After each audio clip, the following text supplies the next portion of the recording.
we do it. And I have my mask. Thanks for saying that. I always carry this with me. Good. You never know when you're going to need it. Yeah. Welcome. Welcome to the show. Thank you. Thrilled to have you here. Now, I know you've been interviewed a million times. You've keynote speaker a million times, but I bet you've never had, I'm hedging a bet, a musical introduction. I've not.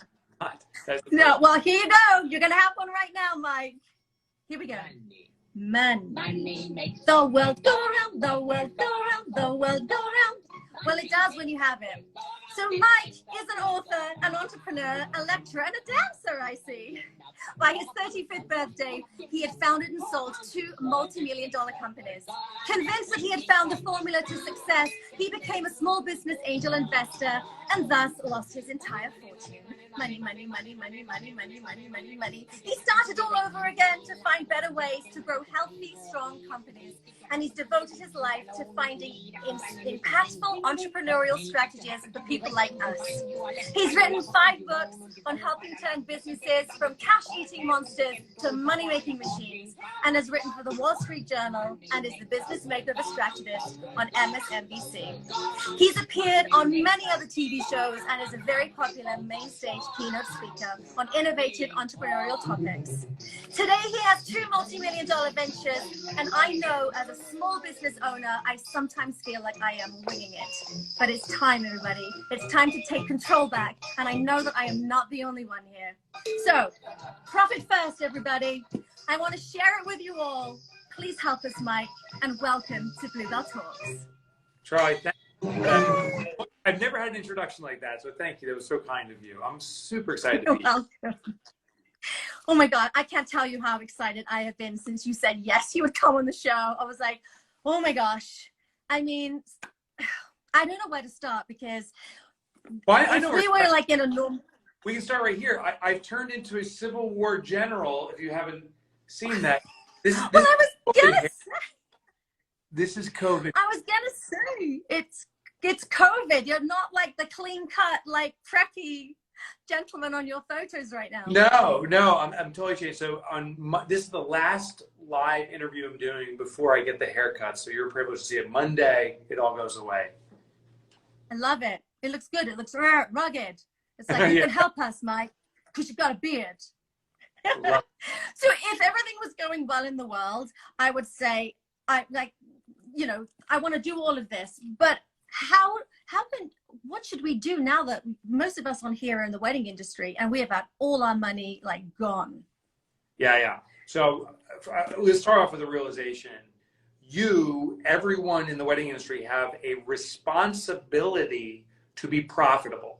The only way you can put on amazing events, the only way you can be of service to your customers is if you sustain yourself. It's the classic example of the airplane. If the airplane's in trouble, put your gas mask on first so you get oxygen to feed others. I've actually been talking to wedding planners and they're like, I have to be of such great service. There's so many weddings that are canceled now. I'm going to help people do virtual stuff. I just need to help my clientele. But they've compromised themselves. They aren't sustainable. So as the weddings come back, and I strongly suspect 2021, 2022 are going to be massive for the wedding industry because so many people are delaying that these weddings are going to be out of business because they didn't take care of profitability. So it starts off with responsibility for profitability. I like that. Responsibility for profitability. Yeah, taking care of ourselves. And that's what I love about your book, because that's what you're saying. You're saying profit first, pay yourself first before everything else. Yeah, so let me tell you what's not true. And we've all heard this. I don't care if you studied accounting or not. I know you've heard this. That sales, the revenue you generate minus the expenses you incur results in profit. Sales minus expense equals profit. It's taught everywhere. In fact, it's in our vernacular. It's in the English language. We call profit the bottom line, or we call it the year end. All these terms tell us that profit comes last. Now, I understand the logical sense, but behaviorally it's flawed. Because it's human nature, when something comes last, that means it's not important. I'm indifferent toward it. It's the manana syndrome. So most wedding planners, most entrepreneurs say, oh, profit comes last. I'll wait to the end of the year and see if I have any. And when it's not there, we're like, oh, shucks. That's actually not the words we use. It's usually the worst. But yeah, right. we didn't never, maybe next year. And it doesn't happen. And it's year after year of just scraping and getting by. What we teach, Yep. what I have first, is to flip the formula. It's sales minus profit equals expenses. And what I mean is every time revenue comes in, and I don't care if it's a booming period or it's a challenging period like now, when revenue comes in, we take a predetermined percentage, the profit, first. We hide it from our business and then run the business off the remainder. It's the pay yourself first principle applied to business. And regardless of how difficult things are right now, you can start the system. You can start the new habit by taking a small percentage, but taking a percentage of profit every time there's a deposit, hide it from your business, and you'll start running a more and more effective business as a result. That's what I loved about it. And I was thinking, this has to work now as well. Even though we're not getting deposits in weekly, we can start with what we have in our business. And then I just love your principle. It's like the small plate principle. And you explained in your book about envelopes. And like in the old days, you know, when parents would, you know, a mother would get money, put it in the envelope, and then they go, okay, this is for food. This is for fun. This is literally like that, isn't it? Taking your money and putting it into special places. Yeah. What's that? Did your mother do that for your family? I do remember my mom doing something like that. And then I remember like 20 years ago when I first started working in the theater, when I would get, you know, you'd get paid very well doing a lead role in the theater. I would then take the majority of my money and I would put it away so I do not see it. And I would live on the minuscule thing. You know, I would live as frugal as I could so I could save. And yours, and it worked brilliantly. And then, you know, things changed and now I need to do it again. Yeah, so my mother also did it. My mother's German, and not that it's relevant except for one element. She did the envelope system. And so when she worked at a local factory, actually right down the road from where my office is now, part-time, my mother and father worked, they would put a portion of their money into paying for the home, the mortgage, another one into food, another one to give back to our community in the church. And so when my mother went to go food shopping, she'd grab the food envelope, drive to the store, open it when she arrived, and she'd work with what was in there. Now, she always had enough money, which should not be confused with having the same amount of money. Her income was volatile. She worked part-time. Sometimes she worked overtime. Sometimes she was sick. You know, and this is true in the wedding industry. It's true in all industry. Our income, you know it, is volatile. You know, you get some nice weddings back to back to back and some big deposits. You feel great. You go through an extended dry period like this. It's like, oh my God, the sky is falling. So income is volatile. So she'd work with what was in that envelope, which meant on a dry period, it was rice and beans. On a period where there's a lot of money flowing in, that means as a percentage, there was more more money going to that envelope. She would buy something more extravagant, which for Germans is liverwurst, which if you don't know what liverwurst is, the translation to English is it's disgusting. It's absolutely disgusting. It's liver sauce. So, but that's how she'd shop. Well, in our business, we can do the same thing. We set up multiple envelopes. Now, here's the key.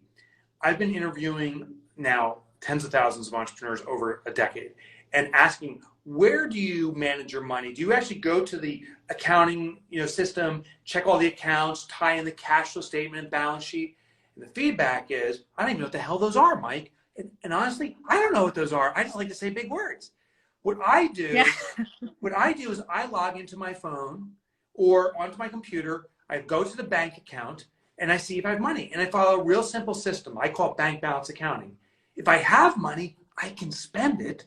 If I don't have money, I panic like a madman. And that's how most entrepreneurs run their business. Therefore, the envelopes are going to be set up at our bank. Instead of having one account, which all our deposits go in, we spend our money from, we set up minimally 5 accounts. I call it the foundational 5 at our bank. They are as follows. Yeah. Set up a checking account called income. All your deposits, when they come in, flows into income. The second account is going to be called profit. A predetermined percentage is going to go into a profit account. Profit, just so we're clear, is a reward to you, look, it's like 3D.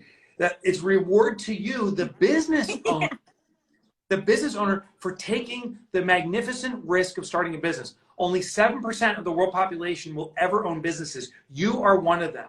So profit is a reward for thank you for supporting our economy and doing everything you can to provide jobs and income to other people. The next account is called owner's compensation. This is your pay, different than profit. Profit's a thank you.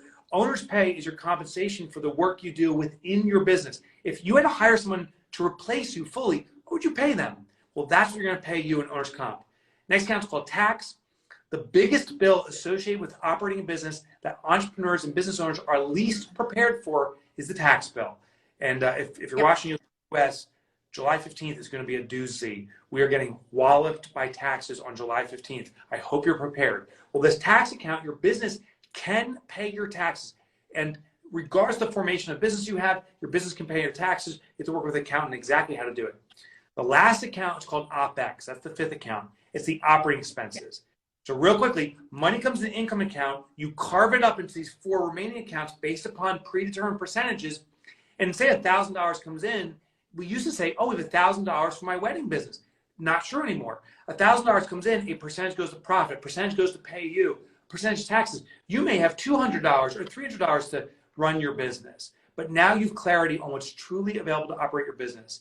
It's the pay yourself first principle applied to business. And by doing this, you're assuring profitability because we assign that first, we hide it away, and then your business speaks to you and says, this is what you must work with, and that's what's in the OPEX account. And then you don't go to your bank account and go, oh my goodness, I can go buy shoes and things because I have money in my account, because you really don't have is what you have. And for me, that's the psychological thing of like not seeing it in there and that it's tucked away.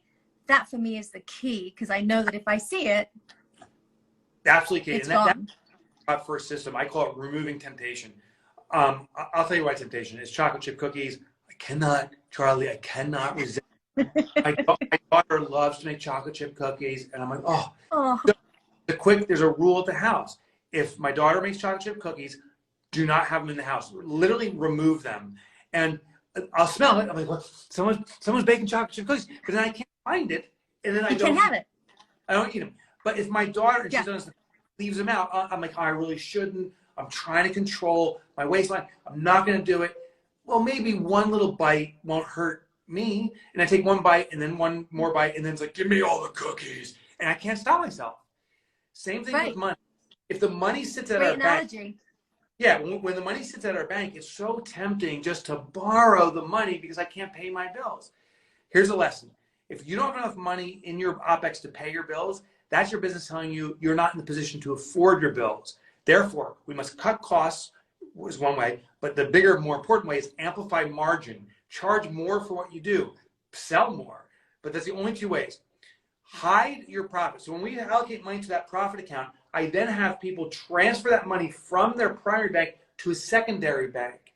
I call it the no temptation bank. And make sure the second bank has, no online banking. That's too tempting. No starter checks. Definitely no shiny ATM card. Put it in the second bank where it's a pain to get. I have a second bank. It's truly a 3-hour drive from my office. I have no access to it. The only way I can get money is to drive there. I call it the drive of shame. Because it's like, if I'm driving, I steal from myself. I don't steal from yourself, Mike, and I turn around. The only time you're allowed to take profit out is a reward to the shareholder. And when you're going to reward yourself, it's for celebration. You never put it back in the business. You do not plow back or push back. The money is there to celebrate. And you define celebration. Maybe it's paying off personal debt. Maybe it's going on vacation. Maybe it's just a great dinner out. Maybe it's your retirement savings. But the shareholder distribution, the profit always goes to you, the owner of the business. That was my question to you was going to be, so, and you say the profits you pay yourself quarterly. So whenever the quarterly comes up, that's the day that you pay yourself. But if you have like credit card debt, surely should you pay that off first before you go and reward yourself?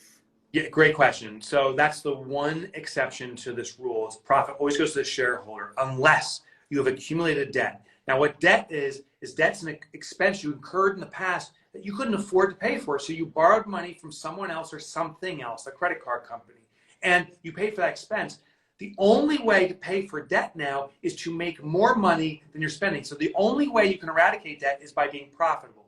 So we still follow the same system of allocating profit because you have to be profitable to pay off past expenses.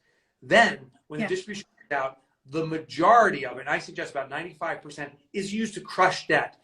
We don't want to incur any new debt. We want to eradicate debt. But a percentage, 5% usually, is still